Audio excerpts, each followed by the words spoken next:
Hi y'all, we're starting a new unit called quadratics. A lot of it is not in the book, and I'm going to do a little bit of changing also of what I have in this folder. And what I'm going to change is the fact that we are not going to do the performance task this year. I get most of my material from another book on this, but it is all contained in here. So we're going to start with some solving of some quadratic equations. That's today's lesson. A lot of it is review. It will not be that hard for you. So 5-1, so the first thing we're going to do is solve quadratic equations through different methods. Then we're going to use the quadratic formula, and then we're going to use zero product property again. But the main thing we're going to be doing is graphing parabolas. This may or may not be what we do for homework, so just look at it as we go along. We're starting on page 5 right now, and on page 5, our objective is to solve equations through 3 methods. These will not be foreign to you, I guarantee you. You'll have to be turning off the video to do a little bit of it on your own and then come back to that. So one of the methods is called the zero product property, which you know how to do already. We have been doing it many times. It's just going to be a review so that you can see it in the 3 different methods altogether. The next one is the quadratic formula, which if you took Algebra 1, you should have done some work with the quadratic formula, and you did it with me at the beginning of the year. Some of you may have done the square roots method. Some of you may not have. It's not that hard to learn. So here are our 3 methods. We're going to try to come back on when to use all these methods, like when's the best time. But you know that you've used the zero product property many times before, and you have to do it when you can factor it. If you can't factor it, you can't use it. And the good time to use it is for any degree of the polynomial. So it could be quadratic to the 2nd power, cubic to the 3rd power, quartic to the 4th power, and so on and so forth. The quadratic formula can only be used when quadratic. It doesn't have to factor. It could factor, it may not factor, who knows. And the square roots method can be used when it is quadratic also, only quadratic. So the zero product property is the one that is most familiar to you. The zero product property is, again, when the only time we could use it is only if it factors. I'm writing this all again. I just wrote it up there, but now I'm going to write it over here. Any degree, and it has to equal 0. So if it's not going to equal 0, you have to let it equal 0. So the zero product property is basically saying, as long as you have as many factors as you want, and they're equal to 0, then this factor equals 0, or this factor equals 0, or this factor equals 0. So if I start an equation like this, and I ask you to solve for x, you're going to want to start by factoring. And this was quite a factoring unit that you had, so most of you know how to factor something as simple as this. And this factors into x times x plus 7 times x minus 3. So that means x equals 0, x equals -7, and x equals 3. And really, that's all you need to know for this particular section, but why not talk about why we need this eventually? Eventually need it to graph fully, but majorly for the x-intercepts. So this one has 3 x-intercepts. I also want you to realize that when it's to the 3rd power, it means you better have 3 solutions. In this particular unit, we're doing only real solutions, so if you have anything that well, we'll get into that a different time. So what you have here is a 0, which is an x-intercept, a 3, which is an x-intercept, and a -7, which is an x-intercept. You know the arms are a Saturday Night Fever, so it would eventually look something like this, which is a later unit. But why not talk about it now since you're doing all the factoring now? What are you graphing here? You're graphing y equals x cubed plus 4x squared minus 21x.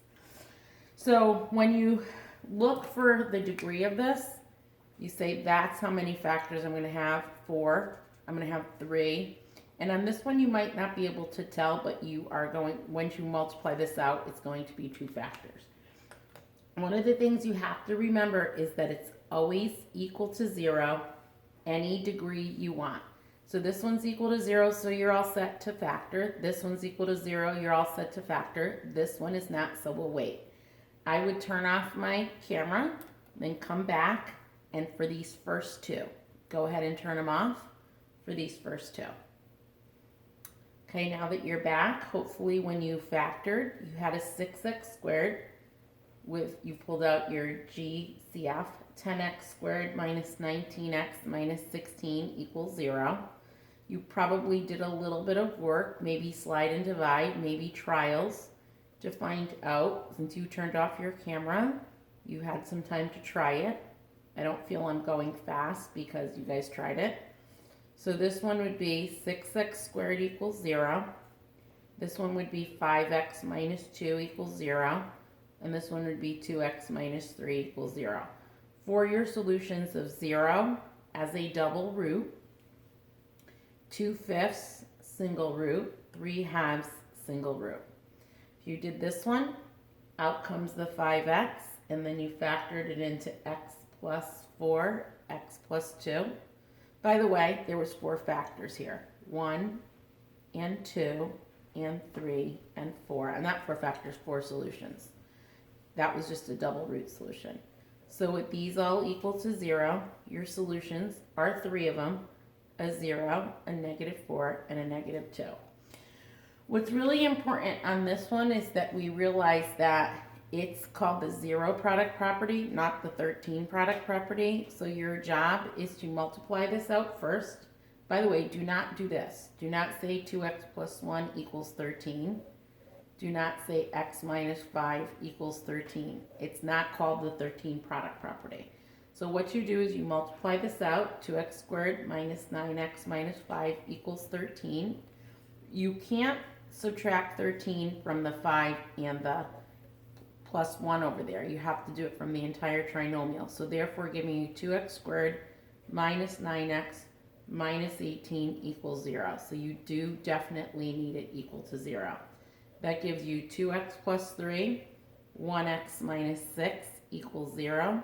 Your solutions are -3/2 and 6. So that's majorly us talking about the 0 product property. Something you already know how to do. So you'll have a few of those to do for homework tonight. When you're doing the quadratic formula, you could use the quadratic, again, one more time. The 0 product property can only be used if you can factor. If you can't factor, you can't do it. You can't use it. But the quadratic formula, you don't have to worry about it being able to factor, but it has to be quadratic, which means to the 2nd power. If it's not to the 2nd power, you can't use it. Now, I've seen kids use it to the 4th power, and they get an answer, and I'm like, well, it's okay, you got 2 answers, but if it's to the 4th power, you'll want 4 answers. So try to remember that. When you're thinking of the quadratic formula, you should memorize this. Opposite of b plus or minus the square root of b squared minus 4ac. When you're doing this on a calculator and you're dividing, please don't forget to group that and then divide by the entire 2a. You won't get the same answer if you don't. So use parentheses to the entire numerator divided by the entire denominator. What you want to do is when you see the formula, when you see the equation you're trying to solve, find out what your a is, find out what your b is, and find out what your c is, and then just plug it right into that. The solutions for some may not even be rational. I mean, you might not get an answer like 2/5 or 5. But that's okay. That's because you couldn't factor it in the first place. So you're going to see a lot that are not rational. So for now, I want our answers to be decimals. And in another chapter, we'll say decimals for this chapter. But for other chapters, we're going to do it with radicals. But this chapter, we're going to have decimals. The quadratic formula may be used to solve any quadratic equation, even the ones that can't be factored. This is the formula that you want to know, use, remember, and memorize. So here's an example. And the work is done here for you, so it's really easy, so you see how we plugged all these in.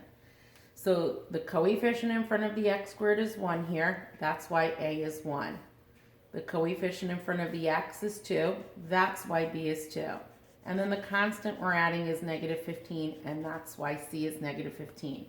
And notice all we're doing is plugging in. We're plugging in the opposite of b, which is the opposite of 2. Plus or minus will give us two solutions. The square root of 2 squared minus 4 times the 1 times the -15. And then -2 plus or minus 64. Now what's important about this square root of 64, you can square root it.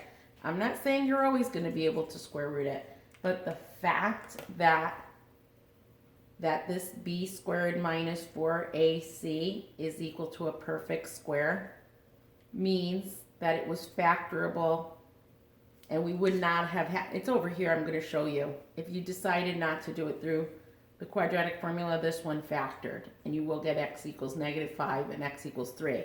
But I know it's going to factor by just looking at the square root of 64. Notice then we break it up into its plus and minus, so it's -2 plus 8 divided by 2, -2 minus 8 divided by 2. Don't forget to put the brackets around here when you're doing the dividing. And then you get 3 and you get -5, which is right here if you factored it. So be careful of the signs of A, B, and C when substituting, and don't forget to use parentheses.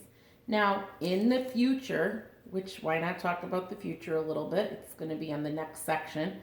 You're going to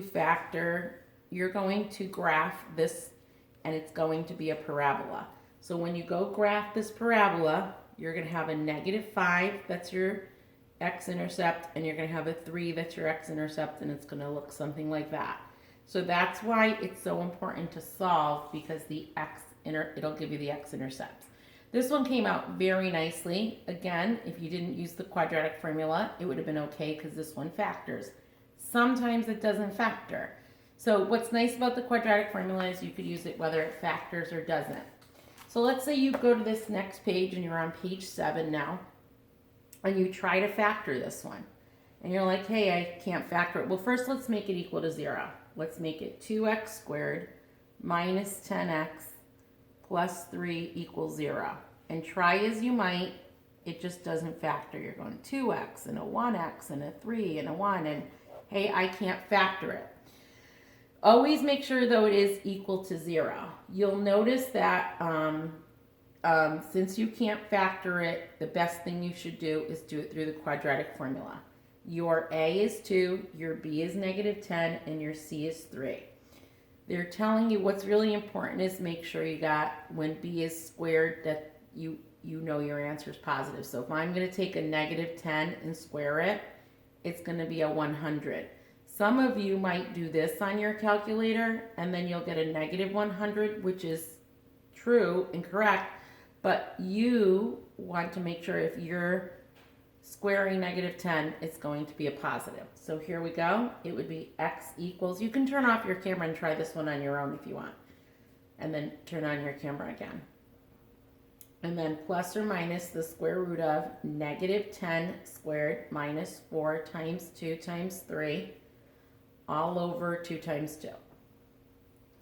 So this gives me x equals +10 plus or minus the square root of 76 over 4. Now, you can't take the square root of 76 and get a nice integer number. That's why I knew it wasn't factorable, or I know it's not factorable, so therefore I know you can't take the square root of 76 and get an integer. So go on your calculator now and find the square root of 76. And you'll get about 8.72. So I'm going to break it up into two things. 10 plus 8.72 over 4. 10 minus 8.72 over 4. And when you go and do this problem, you'll get a 4.68. And over here you'll get a 0.32. So in this unit only, let's make sure we have decimal answers if they're not rational. So if you want the solution to this and you're solving this, you would say the solution is 4.68 and 0.32, which is basically all we're doing for homework. This stuff I'm doing here is extra by graphing it because it's coming anyway, so why not do it? So if you were to graph this, this would be a parabola that opens up at 0.32 here, 4.62 here, 68 here is your x-intercepts. We're going to learn more about parabolas this whole unit, but for now, why not talk about the x-intercepts while we're solving anyway? Okay, so know that radical, if you were going to call this 10 plus or minus the square root of 76 over 4 and call it that answer, that's going to be the next unit. How we give the answer, next unit answers, that's called the radical answer, and they're exact answers. I'm not against exact answers, it's just that I haven't taught you square rooting yet, so that I don't want to get into that yet. So we're going to do these decimal answers that are approximate answers, and you'll see that I write that in your homework tonight. All right, so moving along, sometimes you get the square root is a negative. So again, I can't factor this, okay? So there'll be a negative under the square root when we do this. We get x equals the opposite of negative 6 plus or minus the square root of negative 6 squared minus 4 times 1 times 8 all over 2 times 1. That gives us 6 plus or minus the square root of negative 16 over 2. So this is what we call a discriminant that is negative,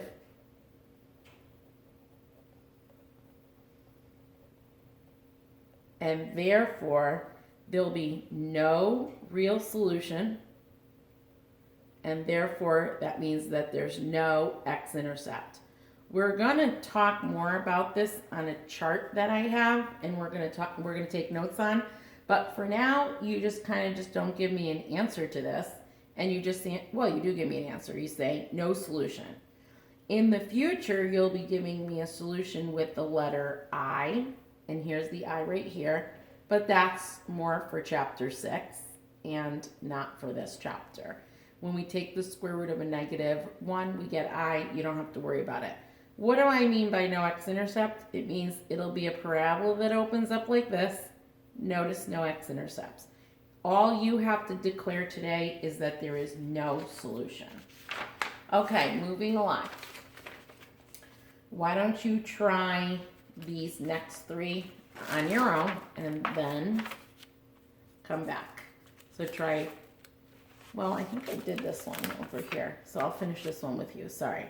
So sometimes there are some that you can factor easier. If you see it factored easy, I would rather do that than the quadratic formula. You get x equals 5, which is a double root, right? So all you would say for your solution is 5 double root. How does that look when it translates into this? Well, this is the biggie here. It's the 0. And you do the opposite of b plus or minus the square root of b squared minus 4ac. And you find out that your b squared minus 4ac is equal to 0. So when you break that off into two things, two solutions, you get 10 plus 0 over 2, 10 minus 0 over 2. It's still 10 over 2. This is 10 over 2. So that's a 5 and that's a 5. So that's how that whole thing with the double root translates to quadratic formula, where you get a square root that's a 0. So therefore there's only one x-intercept where it touches the graph at 5. 2, 3, 4, 5. Again, another one that's opening up. So it looks like this. The parabola is not what I'm concerned about for homework. What I am concerned about is that you know how to solve through the quadratic formula, square roots method, and zero product property. Okay, so in this, why don't you guys try these two right now, and I'll come back to this, and then you'll turn your camera back on. Remember that we're looking for decimal answers in this unit only. So go ahead and get both decimal answers. Well, this one may not have a decimal answer. Go ahead. Okay, you're back. So this would be a 1, a 9, and a 14. X equals the opposite of b plus or minus the square root of 9 squared minus 4 times 1 times 14 all over 2 times 1. X equals negative 9 plus or minus the square root of 81 minus 56 over 2. X equals negative 9 plus or minus the square root of 25 over 2. What does that 25 tell you? I hope you know that this would have been factorable had we just factored it instead. So we'll get x equals negative 9 plus or minus the square root of 5 over 2. I don't know how much work you showed here, probably not as much as me, but in the notes I tell you I have an obligation to show you more work. So this solution is negative 2, negative 7, negative 2, negative 7. This one ended up being a decimal answer. This is a 2, a negative 3, a negative 8, because you should have made it equal to 0. 2x squared minus 3x minus 8 equals 0. So when we go to simplify it, I think I'm going to cut to the chase and go to 3 plus or minus the square root of 75 all over 4. Now, just to let you know, it was 9 minus negative 64, not 9 minus 64. So therefore, that ends up being 3 plus or minus 8.66 over 4. I skipped a couple steps here, but you guys are good. I'm sure you can figure this out and get the answers of 2.92 and negative 1.42. Okay. So I want us to go to page 11. I'm going to do a little flipping back and forth now. So we're going to do this momentarily, like in about 5 minutes, but I wanted to show you page 11 for a second. Because page 11 talks about the discriminant, and it's not something, again, you're going to do much for homework, the discriminant tonight, but there is going to be another time you're going to work on the discriminant. And when you have this page already done, I think it's later in, I'm just going to see it real quick. I know where I remember putting it. So I will tell you what page it is if I finally get to it. It's somewhere. I talk about the discriminant a lot on this page right over here, page 72. Okay, and when I talk about the discriminant on page 72, I'm going to ask you to go back to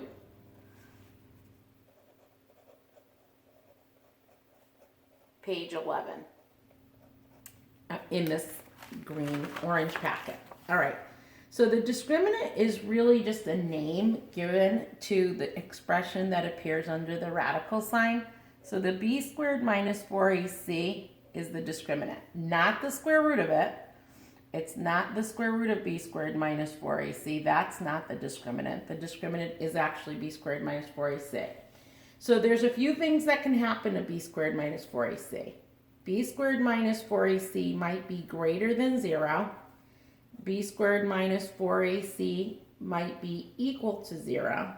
And b squared minus 4ac might be less than 0. So this one means that it is a positive discriminant. This one means that it's a 0 discriminant. And this one means that it's a negative discriminant. So let's take care of the ones right out of the way.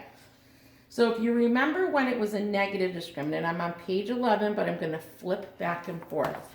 When it was a negative discriminant, notice over here, we had a negative discriminant over here on example 3 on page 7. So when you have a negative discriminant, what happens to the solution? There is no real solution and there are no x-intercepts. Your example right over here, example 3. So we can write that down right now.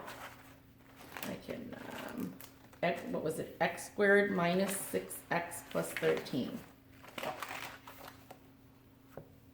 So with x squared minus 6x plus 13 equals 0, we have our b squared minus 4ac, and it is negative 6 squared minus 4 times 1 times 13. It was 36 minus 26 minus 52. Was it that one? Just have to check real quick again. So it was negative 16, right? B squared plus 13 minus 4a. Oh, I should have put a 13 on that, sorry. So that ends up being negative 16, yes. So we have a negative 16 over here. So we can't take a square root of a negative 16. If you do that on your calc, you'll see an error. So therefore, there is really no real solutions to that. So we need to put down that, what the solution does, and I should add something over here about the solutions. The solutions right here on that chart.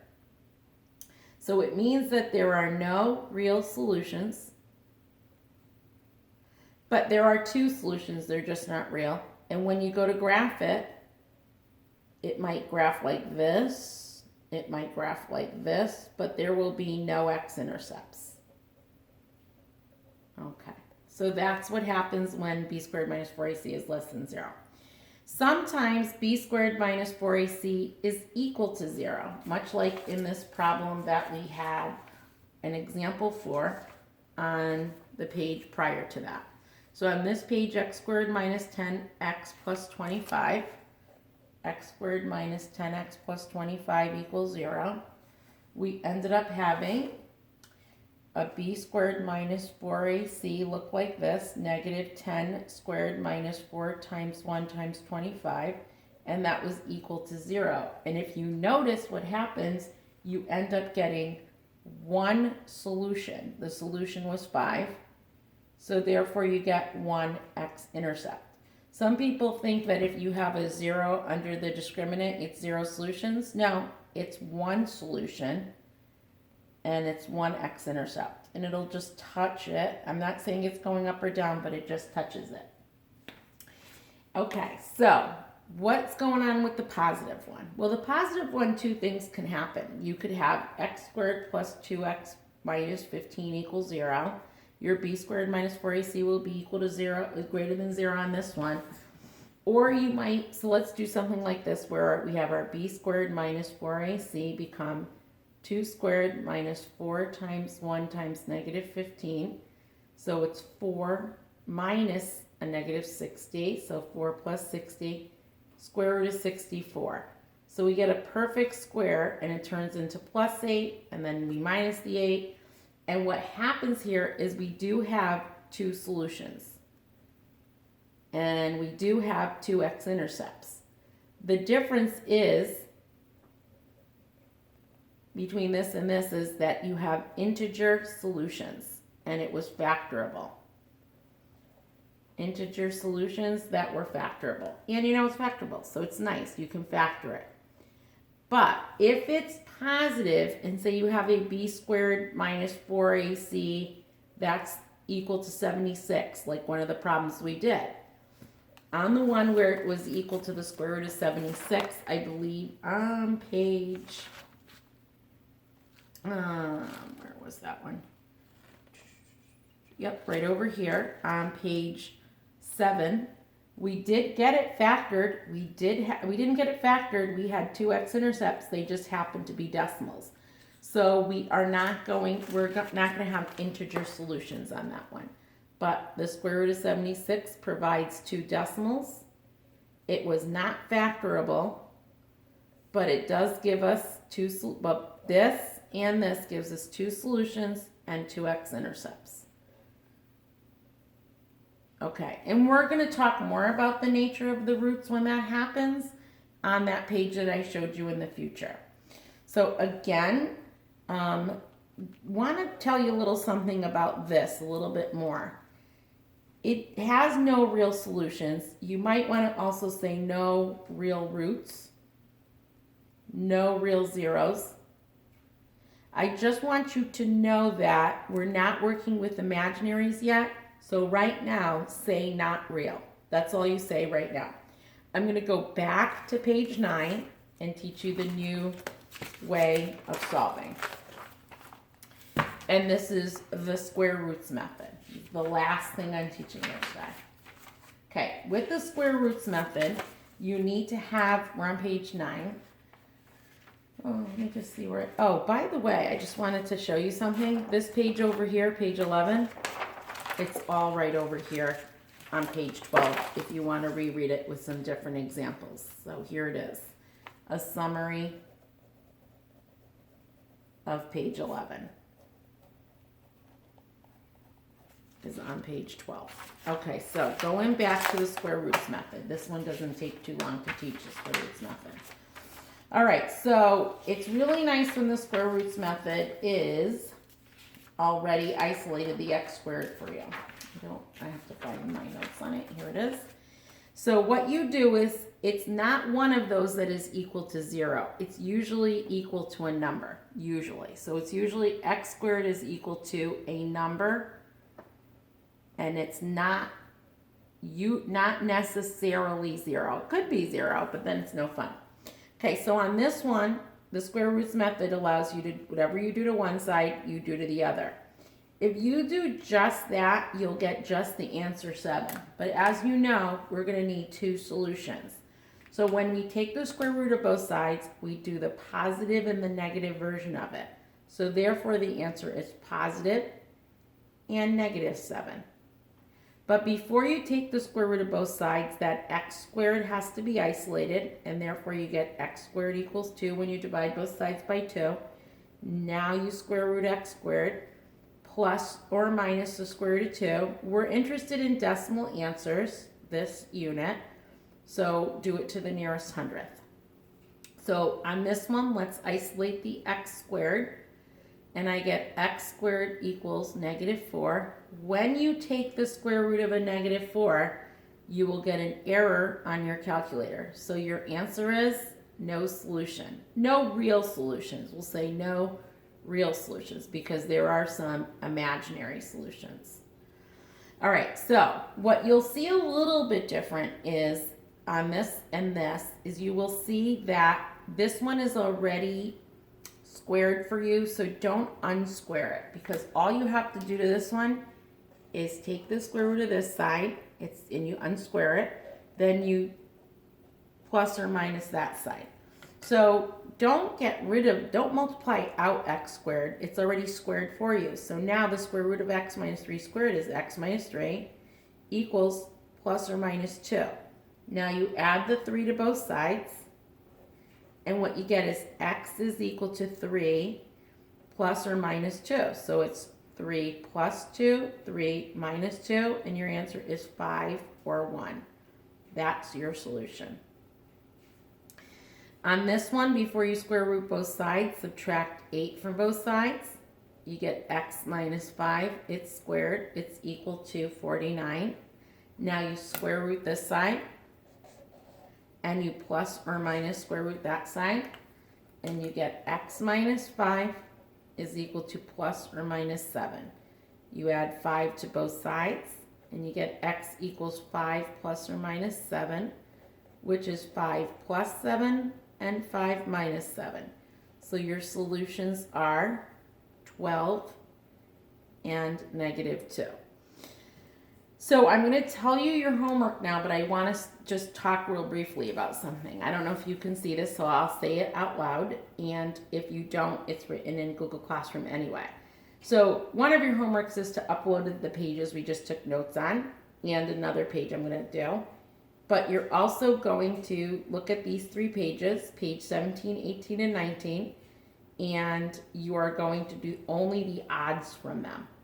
And the answers are all over here, 21, 22, 23. So let me show that to you. So if you go to page 17, 18, and 19, you start right here on 17, and they want you to do this one through zero product property. you only need to do the odds. You've done enough of them. That's all you need to do are odds. For the quadratic formula on page 18, you're only going to do these odds. You could do the evens if you want for more practice. I don't care. And then when you do page 19, you're going to do these odds. 15, 17, 19, 21, 23, 25, and 27. When you give your answers, give them in integers or fractions, or if they become decimals, they're decimals. Your answers are right here. Page 21, your answers are over here. Page 22, and your answers are right here. Page 23. I understand that these are not decimals. I will try to get those decimal answers for you and post them on Google Classroom if I remember, but try to get those answers and then look for them later. So that'll be your homework. But one more thing I want to talk about is where we're going with all this. Like, what is this all about? So I am going to ask you to just turn to this page over here, and where it does get interesting is the word problem on page 13. So this is just really brief. We are going to actually fully do this problem on page 41. And if you turn, we're on page 13 right now, but if you go to page 41, this problem is more questions are asked for it besides the ones I asked. It's because we're going to have more knowledge by then and going to be able to answer more questions about this path of this parabola.